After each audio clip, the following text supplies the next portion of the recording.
right, so I have you around. This is my second time doing this little podcast because I have my main coffee and conspiracy ones I do with Miss Cat. This is my like private one for like the ghost hunting company that I have, the Moonvale Paranormal, and this is like more of my like little private 1 hour blast of ghost stories around a campfire thing. So I created this little scene with a tiny little ghost floating around the bottom.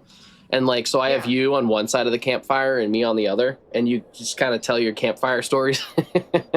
That's really cute. I love it. I love this thing. This is so much fun. I'm still a little sick. I'm coming off of it right now, so I might sniffle a couple of times, but I'm getting better. I'm almost there. You get sick so often. Dude, it sucks. Wait, he says cannot hear Kazi. 1 second. How dare? Okay, can you hear Kazi now? Now I'm not going to talk. Can you? No, you better not do that. I'm going to send this baby doll to you. You're not going to send shit to me, because if that thing shows up at my door, I'm going to burn it in the fire out in the backyard. No, you and I'll chant Crimson's name, too. Who gave it to you? Creep. Creep? Yeah. You couldn't do that to Creep. I don't know about that. I might be able to do such a thing to Creep. I may just need to invest in this. I'm saying. She is sweet, you know, but, you know, she might have forgot about it, that it exists. And then, you know, I can punt it up under the roof. It can live up there for a few years, haunting the fucking pigeons that fly by. And then we can just... She would never forget. She would ban you in her mind. You're a spicy tuna fish, Grim. I don't even know what that means. Is that a good thing? Is that... People like sushi, but maybe not the fish outside of it. All right, let me see what I got here. So... Maddie, you can hear him better. I have a burp. Hi, Maddie. Hello. I don't know. Yeah, I don't know if it's good. Spicy tuna fish? I have no idea, dude. So I don't usually stream during the day like this, guys. I have the day off because I'm charging a shit ton of equipment for my overnight investigation tomorrow. So I have like every plug in my house plugged into some device right now, which is insane. But today we have episode 2 of MVP. We have the lovely, I don't know which way to point, Emeraldhoney here with us today, who has graciously accepted our invitation to come on and take on a couple of questions here about her potential experiences, anything that she, you know, it's not even just like that you have to have experiences with the paranormal, right? It's just like you can talk about beliefs. Like some people might come on and they've never had an experience and they just want to say like, well, I want to believe in this thing. I want this thing to be real. I want to be able to do this, you know, all that fun stuff, which I think is really interesting. Because there's a lot of people I've met who don't believe in paranormal, but they want to, because obviously like people are like, you know, I don't want to be just like dirt when I die, but I'm starting to realize that like a lot of my friends nowadays who used to be religious aren't religious anymore. They want something to believe in, but they don't follow their parents', you know, thoughts and prayers like they used to, because they just don't like it. So the world's a little different, you know. Now that we have AI and technology, people aren't really going to church on Sundays like they used to and stuff like that. So we're not in the same, you know, fear your mayor of your town or he may burn you at the stake as a witch kind of world anymore. No, I feel like I believe more because of the experience I have, like the experiences I have had more than anything else. I don't really have a, like, I don't know why it, you know, well, I kind of feel like I know why it happened, but I think the reason that I believe in it is because like I went through it, you know. Your scene change just scared the shit out of me. Sorry, I had to do it. It was cool though. I just didn't want to announce it, but I finally got it under. No, that looks really cool. It just scared the shit out of me because I saw it flashbang me to the left. It took my whole monitor and I was just like, okay, we're here now. Yep, we're awake. Hi, how are you? Yeah, my awful camera was driving me nuts and I needed you on my screen. So that's fine. This looks really good. Of course, I refreshed my screen and I completely lost you, but that's fine. All right, so you're always top slot on my streams for you, which is always pretty cool. Like out of all the friends that I follow, you're always the first slot whenever you go live on Kick. It always pops you in that like very first slot. Don't be nice to me. Stop it. I scrolled too far. I hit the butt cheeks. I hit the butt cheek category. I need to stop. Back to Emerald stream. Anyways. So for your first sort of experience that you had, before we get into that, do you want, I always like to start off with the streamer, because so far it's been streamers explaining just kind of like who they are, your name. You can kind of like say what you do. You can explain to them, you know, what your kind of feels are for streaming. I'm not going to tell anyone that you do like tic-tac-toe every stream or something. Like you just you kind of give us like a brief overview of your shelf. Oh hell yeah, yeah. Show me how much percentages you are towards 19. Stop it. Guys, so we were really good, and then Emerald decided to click something on her computer, and she fudged it all up. I'm sorry, I did. God, this is how awful. This is what I do for a living. I just fuck things up. Okay, guys, we're about to see her browsing history. I'm done. Yeah, right. You can look at my browsing history. Don't look at my chat GBT or my chat GBT. That's what. How to cook frozen chicken nuggets out of a bag. Anyways, what were you saying before? It's okay. What do I do, right? Just give an overview of like yourself, your stream. I mean, you stream every day. You have all this cool stuff happening. You got verified. You got all this other stuff that happened to you, and you got partnered too, right? Not partnered. Not yet, but we're working on it. We're working on it. Hey, I'm happy with how far I've came. I'll be streaming a year on August 22nd. It'll be a year. So. It's impressive. For how far I have. It's impressive. And I have met them in person, guys. They're very nice. And I say them because it's her and Insano. They're very, very, very nice people. Very amazing group. Really good time. But what do you do for like your streams? What's your kind of your go-to? What's your, you know, other than like the classic gaming and stuff? Well, I really didn't start gaming until recently. I started streaming on Kick just in the art category, just drawing, really. Painting sometimes, but it was too messy to do with the desk that I had because I was on this tiny laptop that really couldn't, it shouldn't have been able to do what it did. I kind of pushed it to its point there. But I had all kinds of cords and monitors connected, and it was a whole nightmare. But I started with that, and then after I don't know how long, maybe from like August and then December-ish. By that time, I was just talking so much that I wasn't getting any art done. And I was like, I need to have another, like something else where I can talk so I'm not just not getting art done as well. So anyway, start doing morning coffee get-togethers because I'm up early anyway. So I just would wake up and have coffee and people would come by and hang out. And that has expanded. I think that's done really well. I love doing art, but I feel like I don't know if obviously when I do art I feel like great about it and good about myself and fulfilled, and it's a fun hobby. But I think my most successful streams are the ones where we're doing like Twister but in paint, or you know, like the more the adventurous chatting. Streams, you know. Yeah, it's a bunch of randomness. I try to always have good vibes going. But that's the joy of like doing sort of a variety stream, right? Is that, hey, Maddie, yeah, Maddie, okay, stay over here. All right, you're safer over here. Let me just mod you real quick and give you a little. All right, cool. I love you, Maddie, so much. Be careful though. He is the female version of Nikki. Yeah, she scares you. Okay. It's okay. It's okay. We're female version of Nick. Do you hear these threats, Maddie, right now? Do you hear what's happening?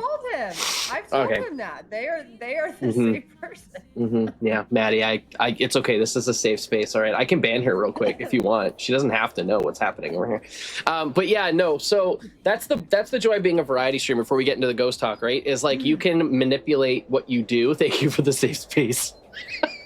we can manipulate kind of what we do in order to fit what we're feeling about, you know, that week. So I see a lot of streamers getting stressed out and all this stuff because they're stuck to their one niche, and when they get bored of it or tired of it, they don't have anything else. Their community doesn't want to see anything else. They've built this only this one thing, and like they're done with it, and now they just don't want to do it anymore, and then they're frustrated and upset. So I mean, that's the cool part. Like, I love doing art, but I can tell you one thing, like shit sits here for like a month before I get back to touching it again. And when I get back to it, I'm super happy, right?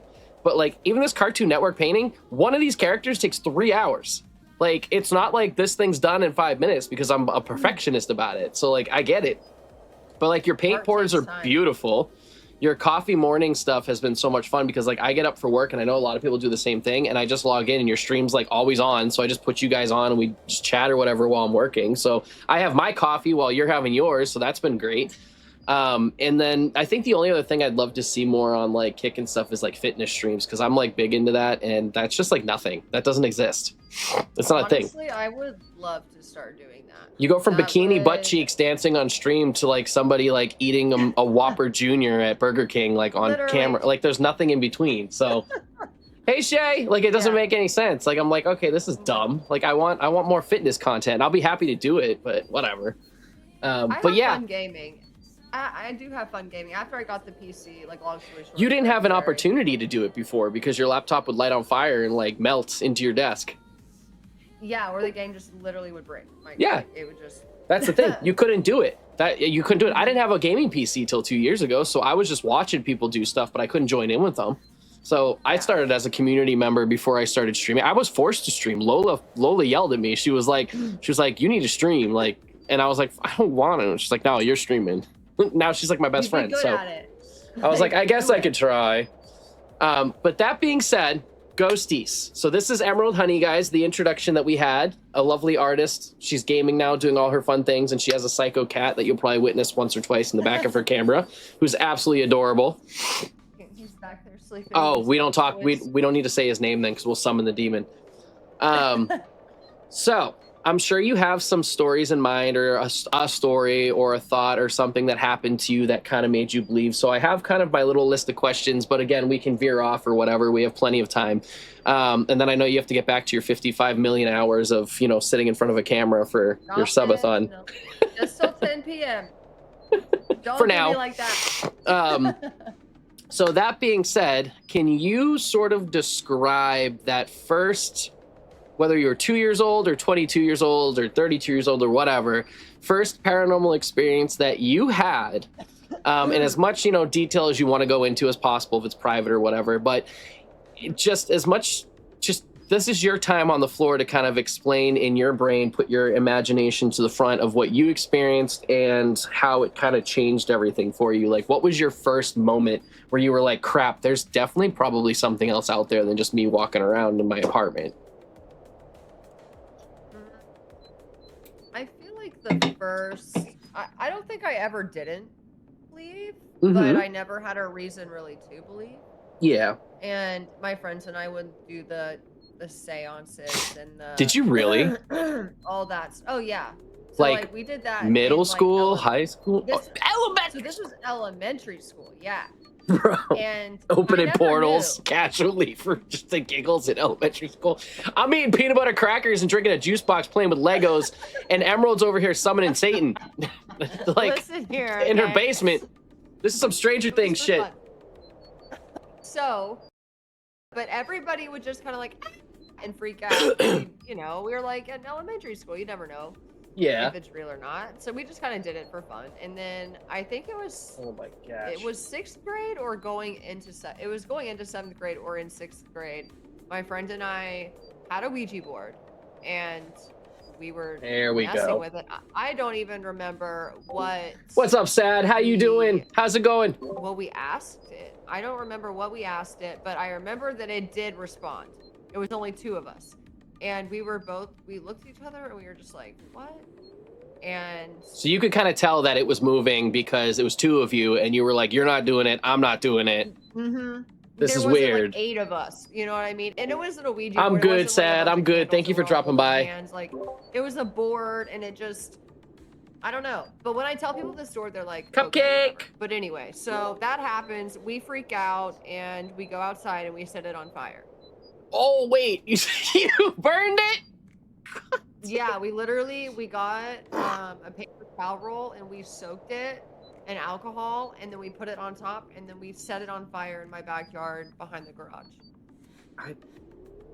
I don't know what to say. I thought your first story was going to be like, I felt a whisper in the breeze, and it was so, and I felt the presence of my great grandmother. No, my ass went and opened a demon portal, and then I said, not today, Satan, and lit this on fire with alcohol out in the parking lot. Like, I was freaking my out. God. That's how Mason, thank you so much for the 12 months, man. I appreciate you so much. He was on the same page. He was like, that needs to get out. It's, so we got it out. I don't think anything really crazy happened that night, but not long after that, really, really crazy stuff started happening in my parents' house. And I remember my parents, like one time the power went out, but their old record player, which sounds so stereotypical. It really does. No, but it's stereotypical because everyone has these experiences.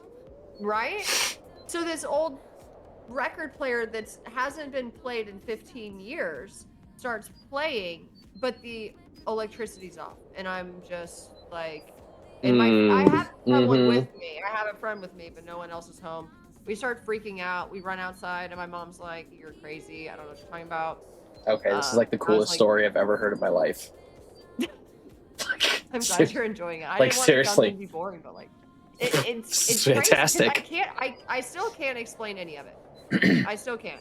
But anyway, so much stuff happened. That happened. There were instances where I would be in the shower, and it would I wouldn't tell people, "Oh, there's a ghost." Be scared.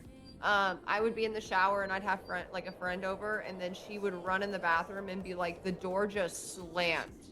Like, I'm not joking, it just slammed. And I'd be like, I'm not surprised, but Mason, she's trying to take your money. It would be my friends seeing things. Yeah. So that was another thing where I was like, okay, it's real. So then I decided to move rooms.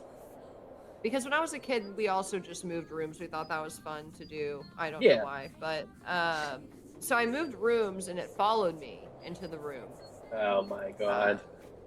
And it had been. This had probably been after 2 years, 3 years. Yeah. And I mean, I would bend down to tie my shoe, and then the dresser would bump me, it would hit me, stuff like that. Nothing super serious would happen, but doors would slam. The AC would turn really high for no reason. And I started saying oh, it might be my, Thank you for gifting Shay Mason, even though she forced you to do it. I would just kind of make up things in my mind, but it was terrifying. And then I started having these nightmares, and it would be the same nightmare of a something corner, but I couldn't really tell what it was, but it was really creepy. I don't even know where to go from here. There's so much stuff. Grim said it sounds like a pretty horny ghost. Dude, it was Sad says I don't know what she's saying, but she's absolutely right. Thank you. Yes, that's funny. Mason, what's up?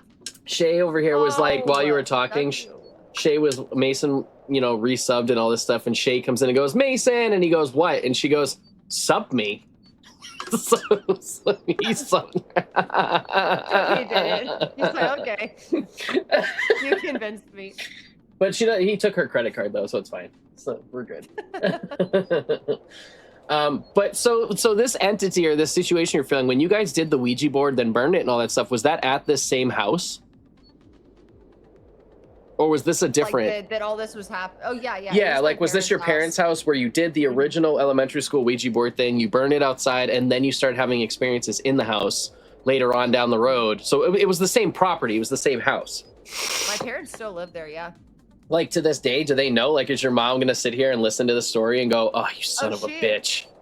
Oh, she knows. She heard about it forever. And I don't know. I don't know if she ever ended up believing me. Shay, that sounds awesome.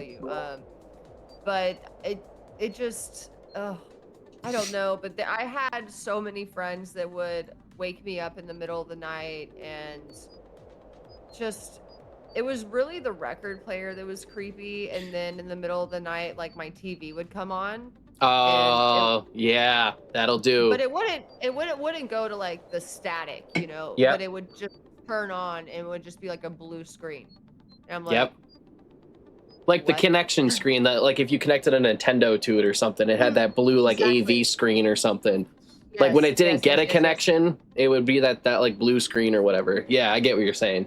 Because the crazy part about that is a lot of times with Ouija boards, and you'll notice if you go to do paranormal investigations and overnights and stuff, a lot of people make you sign a contract saying you're not going to use a Ouija board. It's a very Oh, specific thing that they actually wow. write into the documentation, and you can get kicked out and lose all your money that you paid for the night if they catch you using a Ouija board. It's a whole It thing kind of makes where sense. they don't want to deal with it because, like, I've investigated the Lizzie Borden house twice now, and they don't Mhm. allow Ouija boards. As far as I remember, they don't, because the old owners used to live there. The house had normal paranormal experiences, but nothing crazy. They used to allow seances in the basement, and somebody did a Ouija board, and ever since then, they have this quote unquote demon named Carl that lives there, or like a really shitty, like, trickster spirit that's there, and he comes through all the time. They never had swears. Like, I played the spirit box, and it was just a bunch of F bombs the whole time from this dude. So, like, Oh, it's wow. just like, since they allowed that, he's been doing all this nonsense. What's up, Insano? Hello. Hey, baby. Is there a giant plush carrot in her background? Yes, it's for her kitty. He Yeah, it's apparently ripped her toy box apart today after she cleaned it and threw it all over the house, and now he's passed out in the bed after playing with his yeah. giant carrot. But 20 yes, minutes after I cleaned it up. Yeah. 20 minutes after she cleaned it up, he decided he was going to slap it around. I'm sorry, He I'm likes getting to like some get information in about the tomorrow. toy box. No, you're fine. So I think a lot of your activity that kind of happened at the house is because of the Ouija board scenario. Because the thing is, you can remember doing that, right? And if you open a Ouija board and you start messing with it, and you do have a feeling that something came through, if you don't close it and then you go burn it, technically It's the just. burning. Mm. Well, the thing with a Ouija board is, even though it was a toy created back in the day, it's still something that can be used as a possessive item. So, like, I joke about that baby doll thing you have, but in truth, if I brought that to like old asylum or something and told shit that it could Uh-huh. possess it or whatever, like, that thing's coming home with a spirit in it. So, like, that's the thing. It's things with eyes and a face and a mouth or whatever is always seen as being a possessive item, because that's why the Annabelle doll and like all that other stuff, they always talk about dolls, because like if you were a human spirit and you left your body, wouldn't you want to like easily possess something that kind of resembles what you had before with arms and legs and a Yeah. face? Like, that's why dolls over the years have been seen as like a creepy thing that gets possessed, that like is in museums and locked behind glass and all that stuff. Shay says, I'll crack jokes and stuff, but I've seen enough that I decided long ago not to mess with Ouija boards. It's like, so I learned that you're not, well, like you said, you're supposed to, kind of say goodbye and close you have it. to say goodbye and close it, because that's how it like stops the portal from being open. That's why the Ouija boards actually have that little glass circle in the middle of it. And then because you're supposed to be able to open the portal. Yeah, Wheels, me too. Open the portal, and then you say whatever you say. And when it starts doing the thing, you can say, can you show yourself to me or whatever. And if it wants to, you're supposed to hold up the placard or whatever and look through that little hole in the circle. And that's supposed to let you see whatever's in front of you. It's like a, whatever. That's the way it's supposed to work. It like channels. So it's a piece of equipment that can have something channeled through it.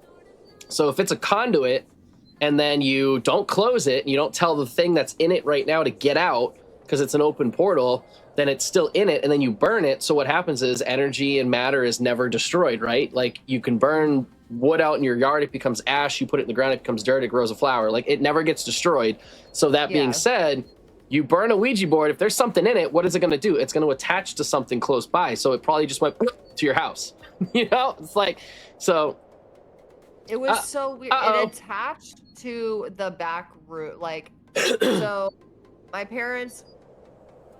dad bought this house in like 1980. Mm-hmm. And then they built over the garage and added two more houses. Two more rooms, houses. Damn. right?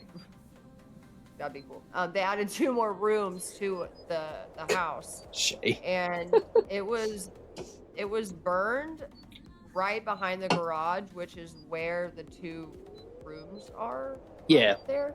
Yes. But like I said, I moved rooms and it moved from both of those rooms, but I don't I So I chance don't know was maybe what I you got the did. attachment. Maybe it wasn't to the house. Maybe it was to you for a while. It could have been. I don't know what I did to get it to go away. I would literally talk to it at night though. I would be like, I don't know what you want, but like, please, like, give me a sign. Like, Mm-hmm. tell me, like, what do you want? Like, and it's not like it was just hurting me all the time and, do it. But it was, I mean, it was creepy. Don't get me wrong, but Because stuff was but happening around eventually went you. away. Mhm. Yeah. So the thing is, like, it could have just got bored, or you just stopped paying attention to it. It lost the energy. It lost the, what am I trying to say? It lost like your attention, and then it just fizzled out. Because a lot of this stuff, they say like we keep it around by giving it attention. A lot of people out there just kind of live with this stuff and they ignore it and they let it do its thing, and eventually they just stop having experiences because they're not feeding energy into it. So nobody really knows how this stuff works, but we've all experienced something. So That makes sense. So you were young when that happened. Have you ever, like, other than just like feeling it or having like physical poltergeisty experiences, which is also something a lot of people don't have you ever like seen anything or like had something out of the corner of your eye that you were like, wow, what the hell was that? Like coming out of like a closet or something? Like, have you ever like had a visual aspect, or has it all just been like physical nonsense happening around you, sort of? Yes, but what's up, Miss Boo? This is another one. So I'm in San Antonio. I can't remember the name of this hotel. Yeah. There's a haunted hotel. Do you remember? Do you know? Oh, it's gonna drive me. There's probably 1,000 haunted hotels in San Antonio. I'm gonna look it up right now. But anyway, there is a haunted hotel that we stayed at, and when I was young, but that was another. I was really young. Your mom's typing something that might be your hotel. Do what? Your mom typed in your chat. Is that the hotel? Is that the hotel? In your chat. Yeah, in my chat. I'm asking what hotel in San Antonio did we stay at? She knows what hotel I'm talking about. Yeah, the Menger. The Minger. There you go. Sorry, Mama, honey. I was trying to direct her to her own chat to read your sentence that you put in her chat, but I think I just confused the shit out of her. No. I'm glad you translated. I'm glad you translated. I'm trying to just, go to your chat. Read Mama sentence. But Dang it was the Minger. It was the Minger. I don't think I've ever heard that. It's creepy as hell. It is so creepy. So you had an experience there? Oh yeah, it's known for being haunted, and it's a really nice hotel. But they have ghost tours and stuff, which that's cool. I never really was interested in doing it when I was young. Mm-hmm. But you could hear stuff at night, but you definitely saw things running through the halls, and you heard stuff. They had this courtyard. It's really the courtyard that freaks me out. They had this outdoor area, and I don't know if it was a maze or if it was just so big. There were so many plants, but you would see something run through it. It wasn't like a person, but it wasn't like just a smoky, nothing. It was very weird the way it looked. I can't even describe to you what it really looked like, but that's the only other place that I've like really experienced something that I could be like, that's for sure what that was. Other things were like feelings, or like, oh, that was like a creepy, whatever. But yeah, that hotel was really creepy. We stayed at it a few times, which is I was so young thinking back. I don't know why we would do that, but was it in an area where there was like something fun to do in like a city or something? So that was like the one that you guys would stay at, or? It was whenever I was doing like competitive tumbling cheer. That kind of thing. Yep, it made sense. So we had competitions out there, and it was like, if we're gonna stay out there, we might as well stay somewhere fun. And it was, like I said, it was really nice too, but it was creepy. None of us slept at night. we would just be up hearing just stuff in the ceiling and screams and oh, that was another thing. You would hear screams at night, but you didn't. That wasn't like you saw anything. Is that in your or house heard. or in like the hotel? No, that was the hotel. That was the Because hotel. the thing that kills me about active hotels, and I get pissed about it, is I never know if I'm just hearing someone being stupid in the hotel or if it's like a paranormal thing, which is annoying. So like when we did the Shanley Hotel, because it was a public investigation and there was like 1 million people there, it kind of bothered me where even if it was 4:30 in the morning and I was investigating and I heard footsteps and stuff on my devices, I couldn't tell if it was me hearing footsteps or if it was just somebody up and also investigating that didn't go to bed. You know, so that's why it was like, damn, like I can't really tell. I kind of had to throw out all my footsteps and knocks because I didn't know if it was a person or not. Like, sucks.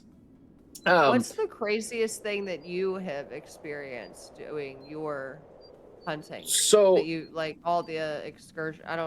All the hunts you've been on. What do you call them? Hunts far? So yeah, so it's kind of like a paranormal investigation because we don't like go in expecting to find anything. Like a lot of people who go ghost hunting and stuff like that, they want to actually like aggressively find like a demon or like get like some crazy content or something. Like I could be sitting there for 3 hours and not find anything and just be like twiddling on your phone like what the hell am I doing here kind of thing. But there's a few moments in my life that have stuck with me, but the one, if we're talking like recent, just ghost hunting and stuff like that, I've had plenty of conversations through devices. I've had plenty of experiences where I've heard the same voice come through and talk to me over and over, which was also wild in itself. I've never had an EVP. I'm dying to get an EVP, which is just when you put the recorder.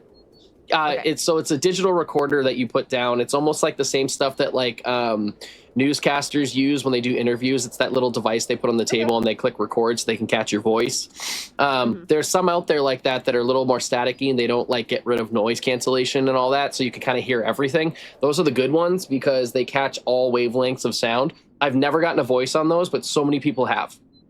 So I'm just dying to put one of those down for 30 minutes, ask questions and get a freaking answer, man, on it. Like that would be like the cream of the crop for me. That'd be fantastic. That sounds like Phasmo. I've been playing Phas recently. No, it's exactly what it is. I've gotten EVPs. I've gotten, I've had my REM pod go off. I've gotten like level 5, you know, this and that. I've gotten all that stuff. It's the same thing in Phas. Phas took like actual real world devices and put it in there, you know, put it into the game. So these are all real things that we use every day. I have the black lights and all that stuff that we use, but I think my most crazy experience isn't with spirits or paranormal. It's with more like cryptid related things. Because I still can't get this image out of my head from when we did the, oh my God, it was the demon house that I did with a bunch of other streamers out in Western New York. The Hinsdale house. So when we did that, we had, you know, voices, we had devices go off, we had weird feelings that you can't explain that obviously you can't record through camera, but your body knows what's going on. We heard stuff, like all that stuff was going on. But when we were outside coming back from what they call the giving tree, which is this giant dead tree in the middle of the forest that you can go out to that has offerings all around it and hanging from it, it's actually pretty phenomenal to look at.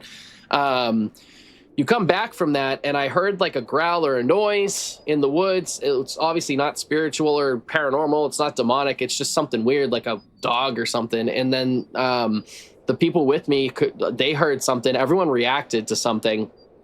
And I panned my flashlight over. I didn't have a camera pointing at it, but I panned my flashlight over into the woods, and I can't a quick flash of what happened. Like my body didn't know how to react. I saw what they would consider like the gray man or something in the woods, and what that is like if you look up this thing, it's been around forever. They talk about it in folklore. You can Google it. People have drawn photos of it and all that fun stuff. And it's just this fully gray, not four-legged, like bipedal. It looks like a person that's bald, and they're basically like sharp teeth, all gray. They're all on all fours, and they're just like, I forget what it's called. You can look it up though. And they're just like running through the woods. And I saw like the silhouette of this thing and the exact coloring. And I've looked at all this shit for years, right? So I knew what it looked like from just Googling it and all that other stuff and doing research on Bigfoot and things like that. So my brain immediately took the image of what I knew and imposed it onto whatever I was seeing. And that's what I saw leap over like a brush in the woods, but like a little ways off, not like really close. And they heard something and I heard something. So we knew something had gone through the woods. Something was over there. And I had caught a glimpse of something the same color as it. And my body just kind of like, I kept walking, but like I froze. But like my feet were moving, but my insides froze. Because like, I don't know if it's good or bad. It's always listed as bad. There's like Native American stories about it. And we're in a place where that would essentially exist, you know, like this was like out in the woods, Western New York, like rural, like no cell service, none of that stuff. Nobody goes out here. Like this is where this thing would exist if it existed, you know, in this area. So that's why I was like, fudge, man. I don't know.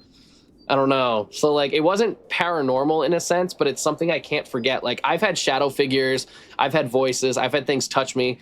The craziest thing touch-wise was in the Lizzie Borden basement when I had my jacket and my shirt lift up like 2 inches off of my body when I got a voice. What? And I actually, it's the first time in my life I actually felt something touch me. I had never been touched before. And a lot of paranormal investigators will say that. They'll say they've never been touched. They've just heard or seen things. When you get touched for the first time, your whole body freezes up. You get goosebumps everywhere and you just kind of lose it a little bit internally. You kind of start panicking a little bit because it's, now you're like, oh wait, there's an invisible thing here. Like, oh no, that's real. Like, that's so creepy. That was kind of like a moment where I was just like, you gotta shake it off. You know, I stood up and I jumped and I ran out of the room because like it just, I was the only one in there. I was in the dark and it was just, I didn't get caught on anything. There's nothing around me. It was straight up just like shirt, like off of me, pulled up, and it was like I could feel my shirt lift off my body and I had a jacket on and my jacket lifted with my shirt. So whatever pinched me grabbed my shirt and pulled my jacket at the same time. It wasn't just like something caught my jacket. It like went down to like the underlayer and I was like, oh my God. Do you move? Do you stay, like, what do you even do in that situation? I jumped out of the chair, screamed and kicked over a piece of device and ran a $150 piece of device. I basically punting into the wall and ran out of the room. Shit my pants. Okay, so here's another question before I forget. It's fine. When you like when you go to a place and you're checking it out, right? What do you know what's happened there? Yeah, you always do history. Yeah, you do history. You usually go for a certain type of, you know, like traumatic incident or you mean like investigate a place for a reason? No. So like a lot of times if there was like a burning, you know, the people in it burned from a fire, or if people inside burned just because they were old, you know, like usually there's a reason for the cause of death. I just saw Insano and talk about Slender Man. Dude, if it was Slender Man, he'd be standing up in a suit and tie with no face, and I would be like in the car driving on 100 miles an hour in the other direction. I ain't not messing around with that mother trucker. But that being said, so no, we don't go for like a specific reason. You would go, excuse me, you would go somewhere that like, you know, is paranormal or people have had experiences. But I also have some places coming up where like nobody's investigated. They just think they felt something, but nobody's documented anything. So that could be really cool because there's no history. There's no history. Okay. There's nothing. So any voice we get, any name we get, anything we record on camera, all that stuff, it's all new. Nobody's seen it before. So this could be a really cool experience by itself. Cool. Okay. Yeah. I always tell people we go places because we know it could be a cool experience. We want to have these things. It's not even just like you're going to investigate the paranormal. Like you invite some friends, you go with your family, you have a good time. It's just a fun adventure to go on with a lot of cool people. You always have a positive attitude when you go and you do this thing. But I've brought skeptics, I've brought believers, I've brought people who have had experiences, people who haven't, people who want to, people who don't want to. They really just want to be bored and just hang out with their friends for the night and have dinner and whatever, and everyone's left. I have not gone anywhere that something hasn't happened that's made somebody who wasn't a believer suddenly like go from like no percent to like 75%. Like, okay, it's been one of those situations where like I want to know what's happened there. I want to know what people have experienced because I want to have like a knowledge base of who I should be asking for. Like if you have a guy there named Jeff or something that's like had these moments or whatever, you want to be respectful and be like, hey, is Jeff here? You know, do you want to chat with us? Do you not want to chat with us? Like you want to like acknowledge the live-in spirits of the home. You know what I mean? Like you want to be respectful. So a lot of times you'll say, hey, my name's this, and I'm here with so and so and so, and we're here to be just here and polite. And I kid you not, I've had moments where I've gone in with these devices and I've said, hi, my name's so and so. If you could please talk with us, and thank you for communicating when they talk and all stuff. And I've literally had the device go, oh, you're so polite, and thank you for speaking with us. And like the devices have actually gone off and like thanked me for being like a good person and polite and nice to them, because like who knows what the last guy did. Oh my gosh, that's so crazy. Well, that's really meant go in a there lot. Just being just, you know, just so disrespectful. Like, yeah, like that's the. They started do dinner and a coffee once time. I don't know. Okay, see you after daylight. Shay's like, I'd invite you guys here to do haunted places. We do dinner and coffee, and once it's time for paranormal, I'd say, okay, see you after daylight. Bye. Or Hiroshima. Insano is here. So yeah, it's like you don't go anywhere for like the thrill of trying to hit up a demon or anything like that. I always go knowing that that could be a possibility, or it's like a Native American burial ground. But at this point, like I've just said to myself, like, what isn't a Native American burial ground? Like the entire United States is a Native American burial ground. Like there's nowhere you can go that wasn't a Native American burial ground, you know? So it's all there. There's always something. But like, I hate to say it, but like trauma and stuff like that, imagine how much energy you're expelling in your life when you're like dealing with trauma and abuse and things like that. You're not just like, you know, if I sit on the couch, I'm totally calm, relaxed, I have no stress, whatever. I don't feel it's interesting to say, but you don't feel like energy just like releasing itself from your body. It's more like it's contained inside and you're just relaxed and you feel like you're good.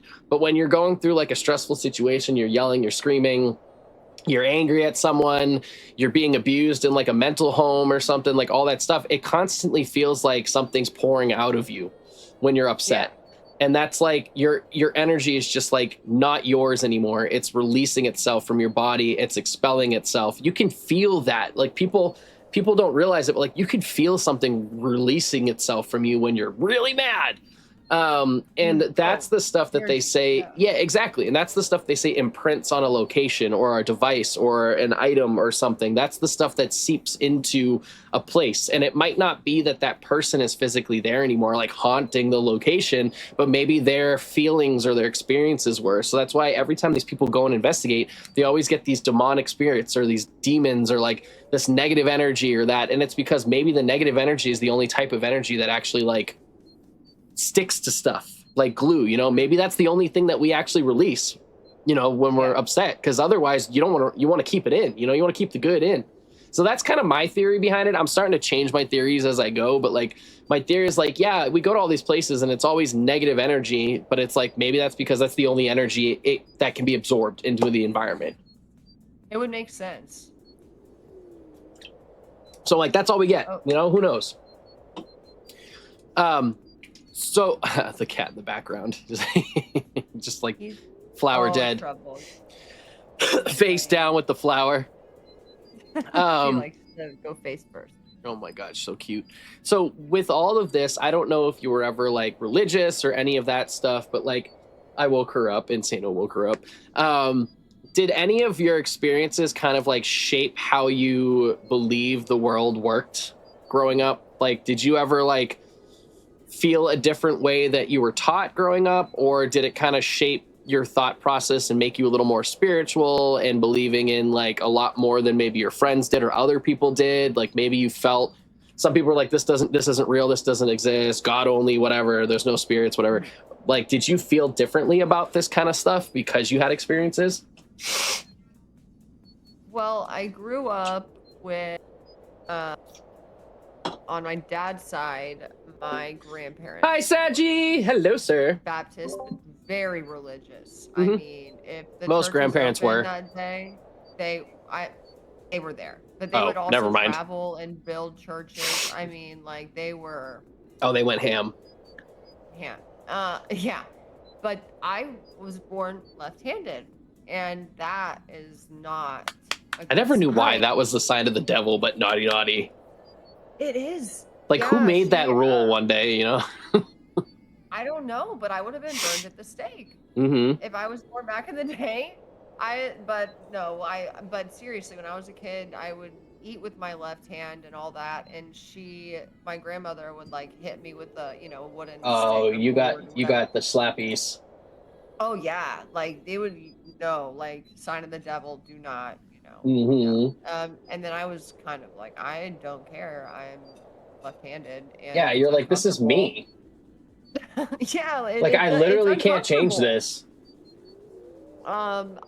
But it was a weird thing. So I think that kind of just turned me off of not religion Right, and Shay? Right? like altogether, but just that being like shoved down my throat at a young Mm-hmm. age. I was just like, this is crazy. Like I'm not a witch. I mean, maybe I people are like, you have a black cat, you're a witch. But Oh my that's God. just a joke. But it's just a joke. But Who no, actually seriously, levitates like across the room? It's kind of crazy. yeah, right. I got a broom over there. But yeah, that was kind of weird. That's my first memory of kind of like church Yep. and Christianity. Not I don't even say Christianity, just religion in general. Like I don't it was just very weird. So that kind of made me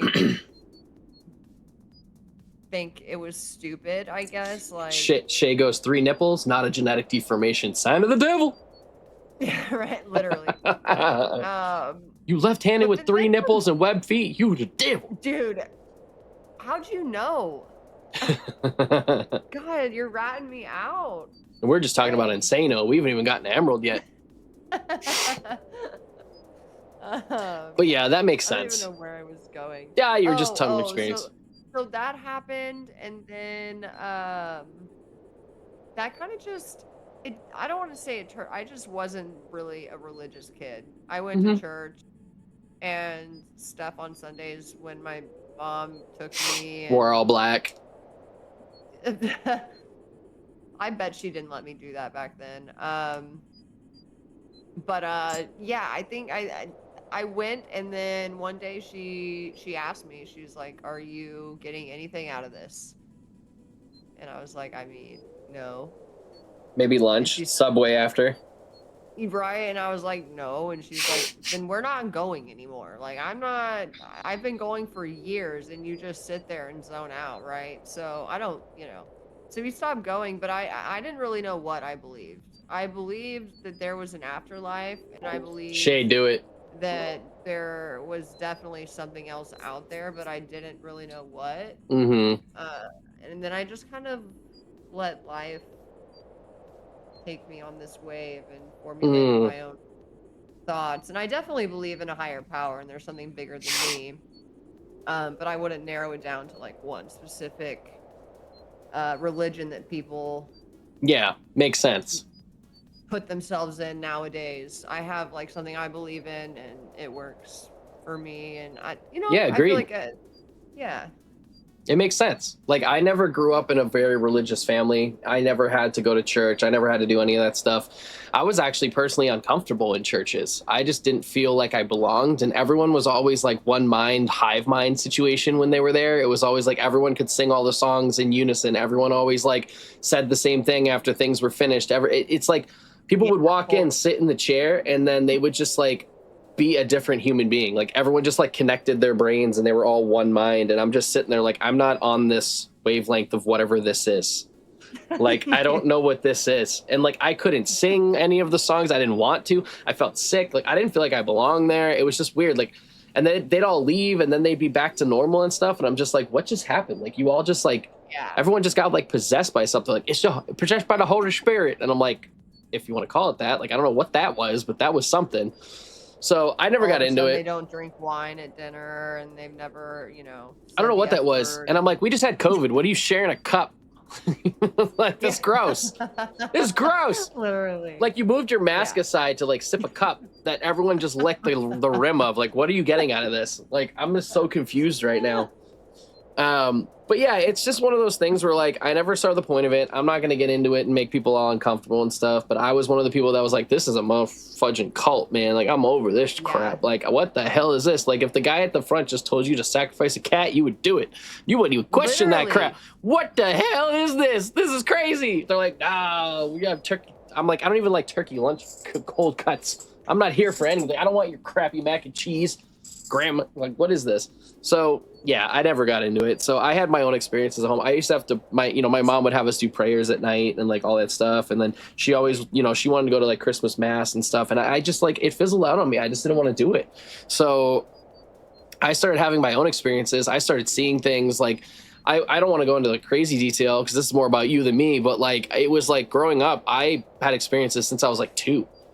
Like, and I'd love to hear about them. No, go for it. I don't know if it's because I had like, I got like injured when I was younger and I like melted my arm on the stove and I had to go through like some like therapy for that, at the hospital and things like that that she had to take me to and everything. And, I had some weird moments in my life where I was just like dealing with some stuff and it was just weird. So like it's stuff you don't forget because you remember the feelings you had when you were growing up, but I would see like things walking up the stairs in my house and walking down the hall, and I would hear stuff shuffling around the room downstairs at night when no one was down there, and I could see like eyes in the woods looking back at me in our backyard, and I would like astral project at night, and I felt like I was flying in my dreams around places, and then all of a sudden I wake up slamming into my body in my bed, flying 6 feet off the bed and landing on the floor covered in sweat, like I had just taken off for the night and then slammed back into my physical body and was like, hey, I'm back, Like, I can't forget any of this stuff. I had so many experiences that were just not normal,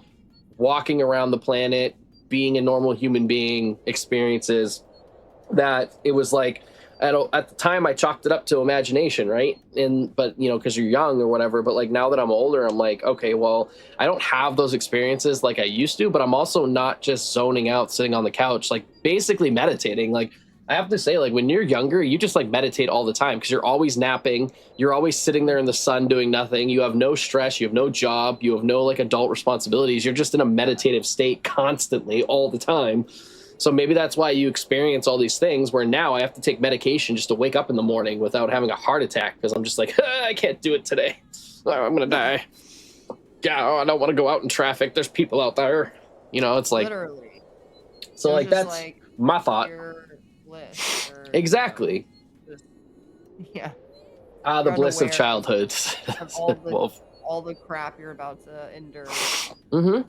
But that's crazy. Okay, well then that kind of answers my question. Sorry, Hades is in my lap, just trying. It's probably to get my attention. Freaking adorable. He is just look. I can just look at him. He's curled up in a little ball. He's a little baby. He's like, Mom, I'm not gonna deal with this. I'm just gonna be here. I just put him down. And he's just chilling. He's a baby. What were we just talking? I was gonna say that like this. That answers my question of what turned you on to like wanting to start investing in all the equipment and going on, Well, her name was Patty and she used to visit me in the shower.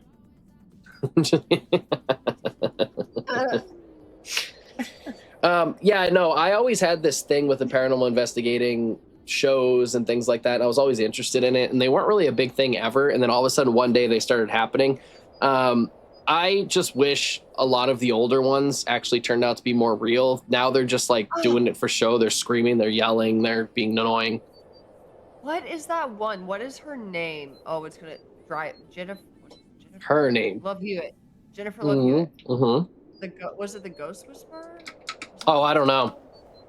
I used to love. There's that been show. so many. On a show, right? Oh, okay. I used to love that show. There's been so many shows. I used to watch Ghost Adventures with like Zach Baggins and all them back in the day, and now I'm just like, you were always kind of dramatic and yelling and screaming and all this stuff, and now I'm not really into it. Like, I tried to watch some of their newer stuff, and I was just like, oh my god, dude, you spent like 20 minutes just screaming and like walking into a room. That's the stuff I don't like. So that's why I started live streaming the ghost hunts, and then I decided like, okay, well, I'm going to maybe live stream some more in the future, but I realized that like I don't really give the property the attention that it deserves when I'm live streaming because you're over there and you're just like, okay, we're going to look at this. Oh, thank you for the 5 gifted. It's like you're not like actually giving the place the respect it deserves. So I started now I stopped live streaming the last place and I just filmed it and I got a phenomenal video out of it. That's great quality. It's really good. I was able to do really well on YouTube with it. That's when I jumped up 30,000 subscribers from like that one video. And it was just like doing really well. And now I just bought 2 more cameras. So now we have 5 cameras instead of 3. So we're gonna set up tripods and cameras. I have all the SD cards for them. I have all the external batteries. Like these things are gonna run for like 10 hours straight and see if they catch anything. And then people don't realize I have to sit there afterwards and go through the entire 10 hours of footage per camera. So I'm gonna have about 50 to 60 hours of footage that I have to go through and find if anything was there, and audio and all that stuff. Then I have to make it into a video. So I have to take 60 hours of video and put it into 2 hours maximum that people actually want to watch and get you what I found. So there's a lot of like all this nothing that I have to get rid of when the one thing happened and show you the thing that happened if it happened. So it's like right? I'm literally sitting here just like have headphones on and I'm just sitting here like this, and you're like 40 hours in on the week and you're just looking at your screen like this, trying not to pass out. Yeah, you have to watch it. Oh my God. Because you might have like the one thing. So like you try to be like, okay, if you hear footsteps, you'd be like, okay, timestamp this time. What is this time? Because like then you can go back to it instead of having to watch 4 hours of footage and you're like, I think it was around this time, and like 30 minutes in you maybe see something and then you're like, oh, it's right there, and then you slide your slider and you accidentally go back 45 minutes and you're like, oh my God. So it's just like I couldn't. It's work, but I also have the day job, so I'm like constantly doing my networking stuff, but then I want to do this is fun.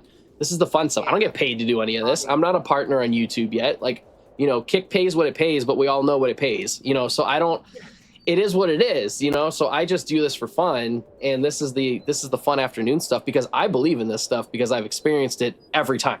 There's always something happening. There's something there. If I didn't experience anything up to this point, would I still do it? Probably not, because it would be it's a lot of money. It's thousands of dollars, you know, every time we do this stuff. So it's like, honestly, for the people that, you know, the non-believers and stuff, not cool, you know, but it's like if it makes you know you happy and it's something you enjoy doing, I mean to an extent, but like regardless if it costs money, like if it's something you enjoy, then go, yeah, you know? if you have fun doing it. And it's like I believe, like I said, I believe in it obviously, but I'm just saying even to the people that don't, it's just like it's a fun adventure that you go on with your friends or your family and you just have a good time with it, right? But like clearly you had an experience that you talked about at the beginning that you dealt with, and I've had experiences. So like again, I've had plenty. A lot of times I'm probably not gonna have anyone come on here that's not a believer because like they just won't say anything. But at that point, it's like, you know, I like bringing non-believers to these places that just want to have some type of an experience, because there is something special about sitting at 3 o'clock in the morning when you're exhausted, which puts you in a different mindset, right? When you're tired, you're not thinking of anything. You're wide open to experience something. And you're sitting there and all of a sudden devices that you're not comfortable with or used to start doing things. It triggers a feeling inside of your body that puts you in like a fight or flight mode. So you're in a weird mindset. And then all of a sudden you're like, you start talking, like this thing just says hi and you're like, oh, hey. And then you're like, what's your name? And it gives you a name. And then you're like, oh, like what happened to you? And it tells you what happened to it. And like, so how, like, what are you doing here? What's going on? And then it says something else that's relevant. And that's when you realize in your brain that the non-believer is sitting there having a conversation on this device with something, and they're actually actively doing it. And that's when they leave the experience and they're like, I'm in a weird place right now. I don't really know how to feel. I'm in a weird place right now. And I love seeing that look on their face, because it's always the non-believer that has the experience. Every time. So whenever you have a non-believer go, are they like, hey, I really want to go? Or are you like, hey, I know you don't believe and I really want you to just experience this. Are you down? Or is it usually somebody that's kind of open-minded enough to be like, yeah, I don't believe, but like, yeah, it'll be fun, you know? It's people who see it on TV and they want to experience it, so they say it'll just be fun. It'll be a fun night. Well, if anything happens, it happens, and they're the ones that always get scared. They're the ones that are always like I don't get scared of this stuff. I like when it happens. They're the ones that get scared, and I think them being scared promotes the energy level a little bit more. Like it pumps it up.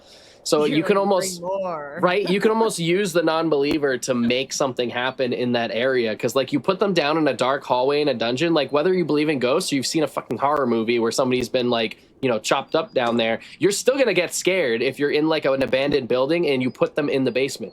Because one, ghosts are scary to a lot of people, but people are scarier, like living people. And you don't know if there's like some homeless guy living down in these basements and stuff sometimes. Like you think you're good, and the property manager who hasn't been out there in 6 weeks thinks it's good, but there's a chance someone's living in this thing. Like you go to an asylum and it's got 50 rooms. Who's not to say somebody's sleeping in one of those 50 rooms to get out of the rain or something? You know what I mean? So like, that's the thing. Like ghosts may be scary, but I'm more scared of like a random person being in this building. Like it's 2 o'clock in the morning and I'm sitting there and I'm like, what's your name? And you just hear all the way down the hall, Ezekiel. Marco. And it's like, are you real or are you fake? I don't know. I'm not really sure. It's like, oh God, there's a person here. Because like, then there's a person in the building and you're just like, all right, we got to call the cops. So I assume this has happened a few times. Not to me, but I've seen it happen to other people. I haven't experienced a real person that I know of being somewhere, but I know it's happened to other people. And that's when it gets like scary because they're just like, okay, well, like, I don't really know how to feel right now. Do we need to call the police? Like, what's going on? Like, what do we do with this? Like, that's when it gets kind of weird.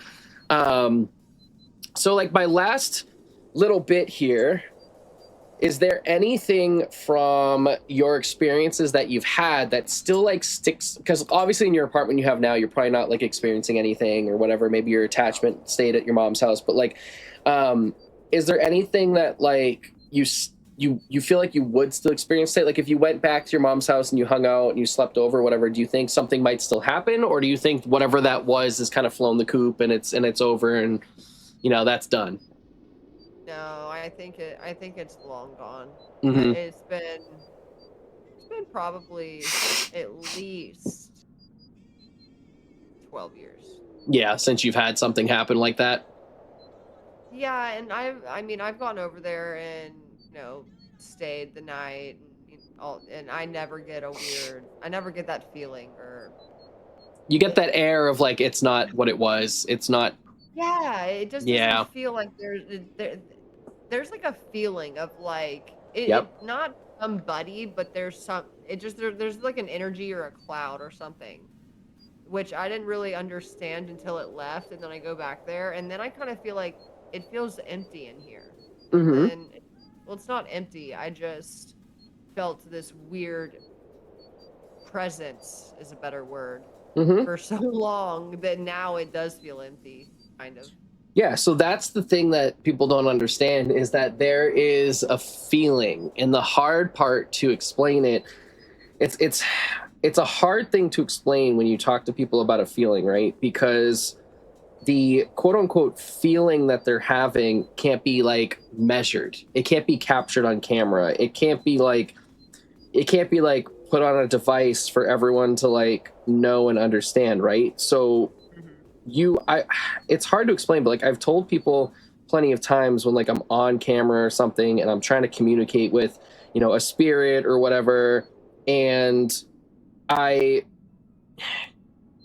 trying to like put it into words, and like you're just sitting there and nothing's happening, and then all of a sudden you get like this cold pocket of air that flies through the room, and everyone's always like quick to be like, well, maybe there's just a draft, and you try to debunk that, right? You try to check for a window, you try to check for a breeze, but there's no breeze outside. You're in a basement, there's no windows, there's nothing. It's like 80 degrees in the basement, it's the middle of the summer, and all of a sudden your device says it's 55 degrees, just like on Phasmophobia. It's 55 degrees, it's freezing, there's a breeze, you see like curtains moving and stuff. Doesn't make any sense.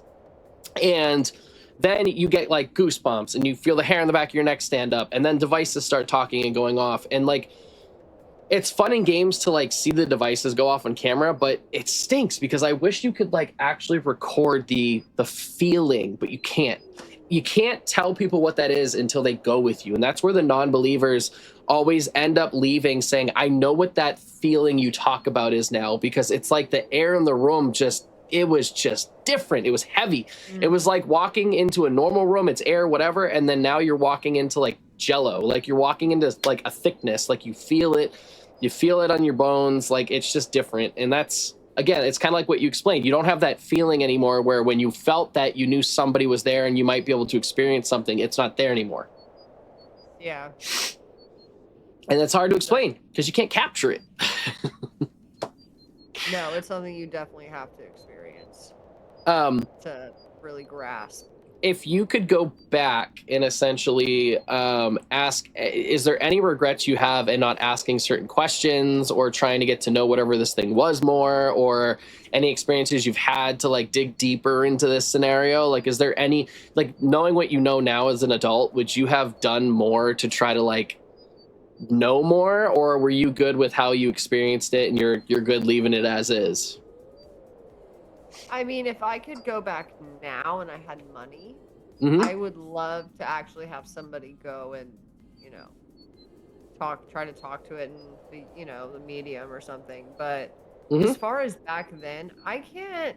I can't remember. I talked to it a lot, to be honest. Okay, so you had your time. But I never really got any question. Like the most I got was like a moving door or Mm-hmm. like a light or you know like But that's like 10,000 times more than a lot of people get. I know, but at the same time, it's like if I did, which I probably did, you know, ask how it did die, but I don't remember if I did ask that question. But I don't see myself not asking that question. Mm-hmm. And it just never ever gave me answers like that. Like, what's your name? Or are you mad? Or like, are you trapped? Or You I didn't think get I like asked it over physical responses. Like, you didn't have like a chalkboard in your room where it was like, I answering, died from writing the answers falling. down. Yeah. Imagine, Yeah. like, I've never had that experience either. I've had things move and stuff like that, but like, the thing is, like, there's such, I think my biggest thing is I have not hit the level of experiences that I want to have yet at somewhere to make me like blown absolutely out of the water away. I believe in what I believe in. I've seen what I've seen. I've enjoyed my devices and things like that. But like, I need to get a voice on a digital recorder. I need to have a door slam on camera. I need to have this or that. I've had flashlight conversations. I've had devices go off. I've had the feels. I've heard voices in the headset, like that kind of stuff. But there is a Hmm. few devices that I think for me, it has to hit those at least once. I have to have those couple of things happen at least once somewhere. And Yeah. I'd be lying if I didn't hope and dream that having an entire mansion to myself on Saturday, I wouldn't get something. And what I'm really excited about is now I know who's coming, and I know that I can put everyone in one room and tell them all to be quiet. And if we hear footsteps on a camera at that time somewhere in the building and no one else is in there, I know it's not us, and I can use them. Yes. That's what I'm really excited about. That is really exciting. Mm-hmm. I'm not even gonna ask you how much it costs to do that, to actually rent. No, it doesn't matter. It's like they're all different. So I've had like the Hinsdale house. Again, prices can change. I'm not saying this is what it is now. I'm not promoting any of this or whatever. But like when we did the Hinsdale house in New York, which is a well-known paranormal spot, that had a lot of activity. If you want to have stuff happen, you can go there. Like we had a REM pod on the table, and it was actively going off, like answering questions for us. Like it was really, Oh, wow. really. This place was really like keyed in precise. Like if you put something there and you're asking yes no questions or whatever, like your device is going to activate. Like it was guaranteed. It was like almost guaranteed to happen. So if what was I saying? Like how much? I was asking how much. Like they. My brain lost that whole question. No, I do that all the time. So what happened was like that place was like 300 and something, 350 for the night, because they rent it out as like an Airbnb, but it's meant for investigating. You're not sleeping in those beds. Like you're investigating. You're not sleeping. You're not sleeping in this house. No one's sleeping. Yeah, no one wants to sleep in that. Yeah. No, you're not sleeping in this house. You're investigating. So it's rented as like an Airbnb, and it's not a big house. So it was like 350, but then you get like the whole you can investigate the whole property. You can go into the woods. Like you have a lot more to do.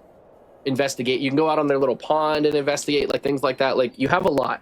So that's that. The SK Pierce mansion is a little different. So it's one of those where if they have you go during the week, it's cheaper.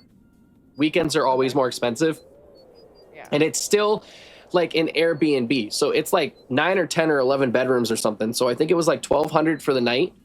And we're spending an extra 50 to do like a hour tour at the beginning. So we'll have a tour guide actually explaining what they know about the history of the building. So that's really cool to do if you have the opportunity to do it, because it's not like you can do your research and stuff, but like they have the in-house experiences that they can talk to you about. Like they'll be like, this is the history of the building and what you can find online, but let me tell you what I experience when I go through this room or whatever.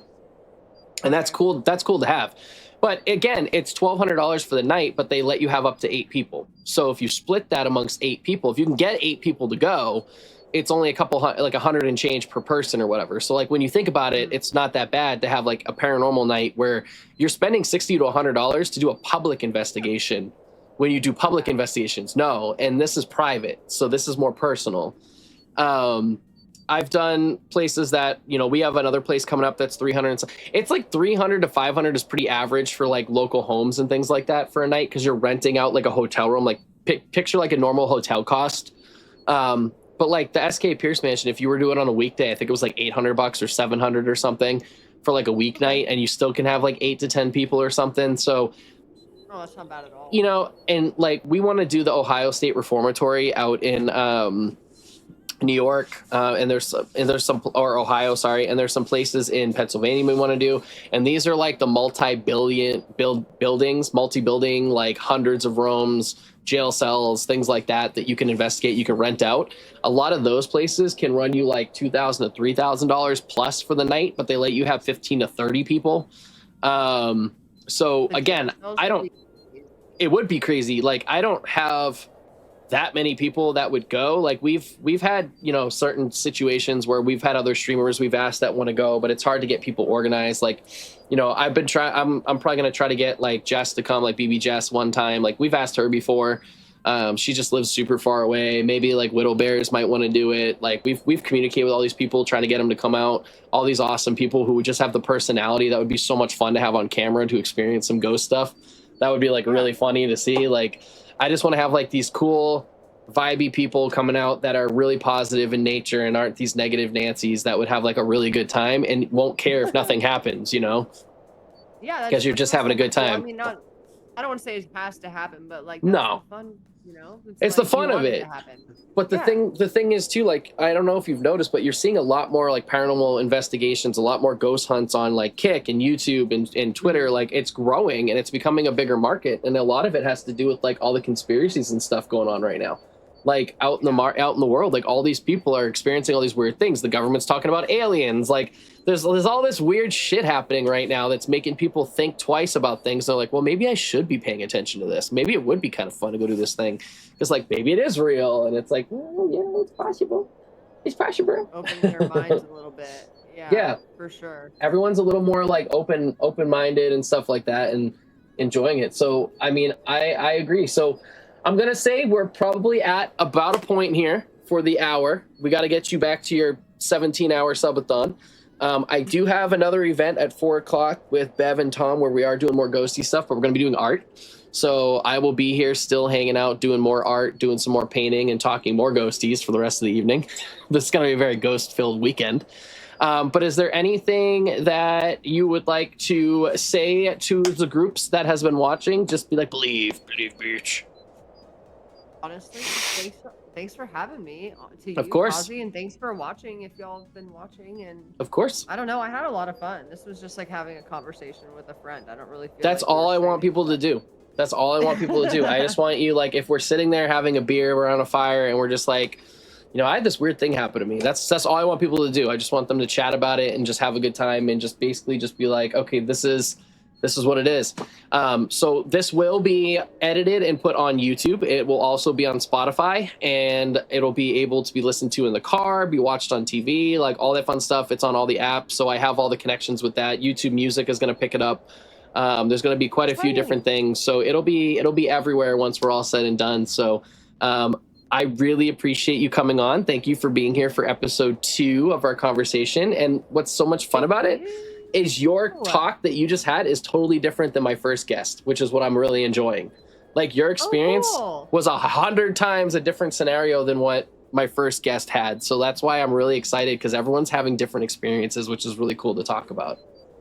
because we didn't even like talk about it first. That's cool. I'm glad it worked out that way. No, you just kind of chill, do your thing. We all give our little talk. We're good to go. But yeah, thank you so much for being here. I appreciate you for coming in. I am going to go do a little be right back thing. I'm going to drop and let you get back to your thing. And then I got to pick up a whole nother scenario for the evening.